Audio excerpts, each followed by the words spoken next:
네, 제가 이 티를 다른 사람에게 소개할 때마다 항상 받는 질문이 이게 뭡니까? 이겁니다.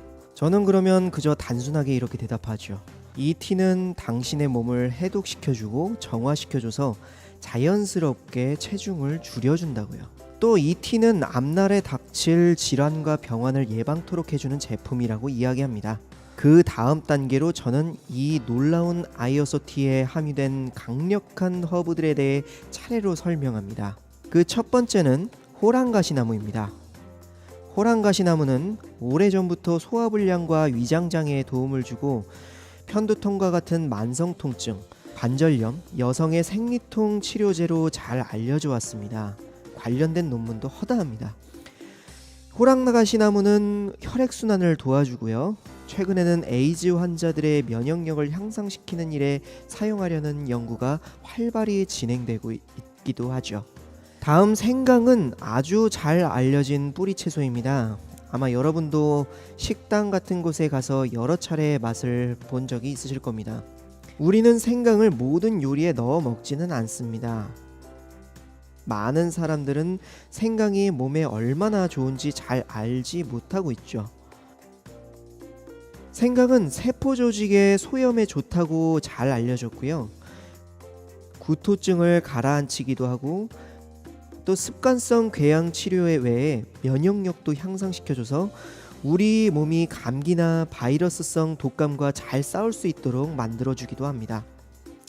한국에서는 바로 이 이유 때문에 생강을 날로 먹는 사람들이 꽤 있다고 알고 있습니다. 다음은 감잎으로 넘어가 볼까요? 현재 한국 과학계에서는 감잎에 대한 많은 관심을 가지고 연구를 하고 있습니다.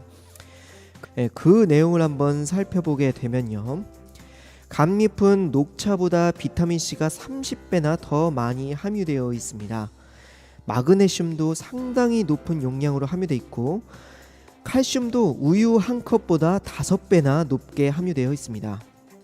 또 굉장히 높은 함량의 아연 등등 많은 양분이 함유되어 있다고 알려져 학계를 흥분시키고 있죠.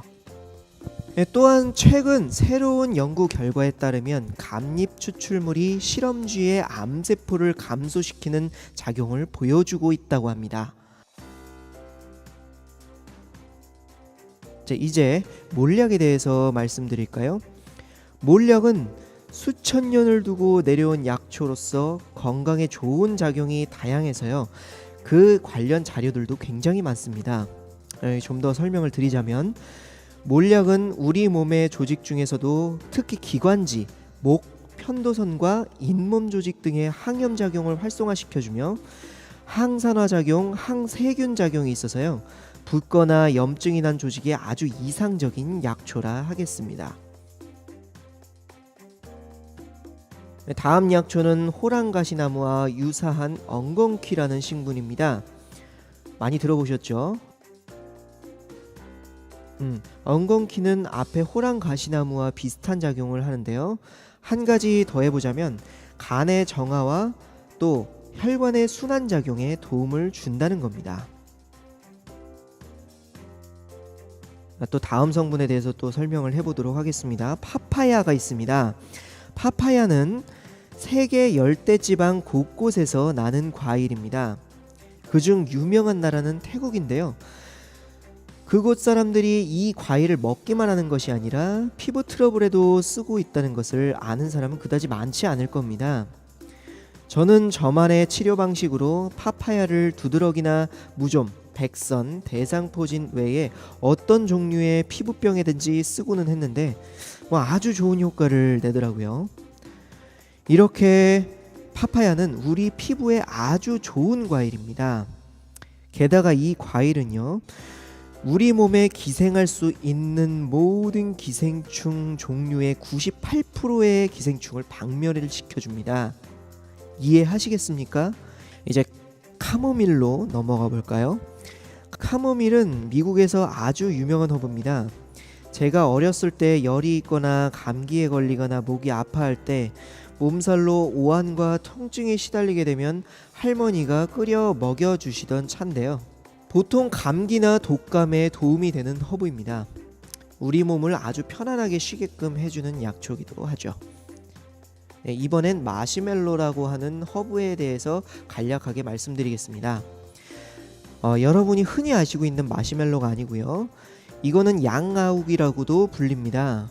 약 2500년의 역사를 가지고 있는 허브로서 고대 이집트에서 극도로 궁핍하던 시절에 먹을 것이 없어서 오로지 그 뿌리만을 양식으로 삼고 먹었다던 그런 식물입니다. 당시에 그들은 이 식물을 먹으면서 마시멜로의 놀라운 약효를 발견하게 되었죠. 어떤 종류의 외상이나 상처를 치료하는 과정을 현저하게 단축시켜주는 것이었습니다. 마지막 허브인 당아욱에 관해서 말씀드리도록 하겠습니다. 당아욱도 오랜 세월을 두고 전해 내려오는 유명한 허브고요. 관련 자료 역시 많습니다. 이 약초는 기관지염, 가벼운 천식 증세와 같은 호흡기 질환에 좋기로 잘 알려져 있고요. 또한 위장장애, 소화기 장애의 효능이 있고요. 배변을 돕는 성분 역시 함유되어 있다고 알려져 있습니다. 이렇게 수천 년 내지는 수백 년의 역사를 두고 관련 자료에 기록된 효능을 가진 약초들이 이 티 하나 안에 모두 함유되어 있다는 겁니다. 이 티를 이제 매일 마실 수 있게 되었다는 사실 주목해봐야 하겠죠. 자, 이제 미국에서만 4천만 명, 세계적으로는 1억의 인구가 이미 영향을 받고 있으며 아직도 지속적으로 영향을 받고 있는 중요한 사실에 대하여 말씀드리고자 합니다. 이 순간에도 수만의 사람들이 전혀 알지 못하고 지내는 사실이 있습니다. 바로 이러한 원치 않는 손님들이 우리 몸 안으로 들어와 살고 있다는 사실인데요. 우리는 이들을 기생충이라고 부릅니다. 기생충은 주로 우리가 먹는 음식, 즉 돼지고기, 쇠고기, 닭고기, 생선 등을 통해서 우리 몸속으로 들어오게 되고요. 이들은 우리도 모르는 사이에 길게는 25년 동안이나 우리 몸속에서 살게 됩니다. 또한 제가 연구 조사하면서 알게 된 충격적인 사실이 있습니다. 이 기생충들이 우리로 하여금 자기들이 먹고 싶어하는 것을 먹도록 우리가 생각하는 방식마저 바꾸도록 유도한다는 사실인데요. 이는 대체로 우리에게 유해한 음식들만을 먹게 만듭니다. 또 기생충은 우리로 하여금 자기들이 원하는 행동까지도 하도록끔 만들고 있습니다. 이처럼 기생충은 정말로 막강한 존재이며 인류는 수백만 년 전부터 이들에게 괴롭힘을 당해왔다는 사실을 아셔야 합니다. 소화기 질환 전문 의사인 처트건 박사가 프로그램에 특별 게스트로 출연한 오즈 박사와의 대담에서 기생충과 우리의 건강에 관한 이야기를 한 것인데요. 잠깐 틀어보겠습니다. 정말 심각한 문제는 이러한 기생충들이 수년 동안 들키지 않고 우리 인간의 장내에 유착되어서 살아갈 수 있다는 점입니다. 이 알을 자세히 보십시오. 당신의 내장 속에서 이 알이 부화합니다. 그리고는 여러분이 음식을 소화시키는 동안 자라기 시작하죠. 바로 당신의 내장 속에서 말입니다. 기생충은 당신의 영양분을 강탈해 먹어가며 15m 길이까지 자라기도 한답니다. 이놈은 우리 뱃속에서 25년까지도 살 수 있습니다. 그리고 사람은 이런 게 자기 몸속에 들어와 있는지도 모르고 살면서 주변 사람들에게 그 알을 옮겨주기도 합니다. 그러면서도 아무런 낌새나 증세를 느끼지 못합니다. 네, 이거 정말 기막히지 않습니까? 처트건 박사는 이런 환자를 일상으로 매일 상대하고 있습니다. 오즈 박사는 기생충들이 어떻게 우리 몸속에 들어와 어떻게 우리 몸을 뜯어먹으며 살고 있는지를 자세하게 애니메이션으로 만들어 보여주셨죠. 이제 여러분들에게 좀 더 시각적인 영상을 보여드리죠. 실제로 살아있는 기생충을 몸 안에 가지고 살아가는 사람들을 보여드리겠습니다. 첫 번째로 살아있는 편충을 몸에 지니고 있는 이 여자분은 자신이 이런 기생충을 내장 안에 여러 곳에 지니고 사는 줄도 모르고 있었습니다. 다음번 사람은 살아있는 커다란 촌충을 보여주고 있는데요. 촌충이 이 사람의 내장 속을 오르락내리락하며 돌아다니고 있습니다.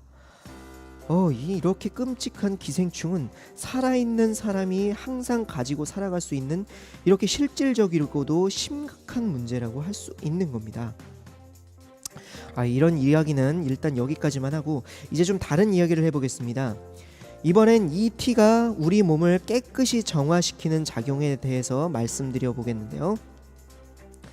우리 몸이 자동차라고 상상해 보시고 이 자동차의 엔진 오일을 전혀 갈아주지 않고 계속 달리게 된다면 어떻게 될까 한번 생각해 보시기 바랍니다.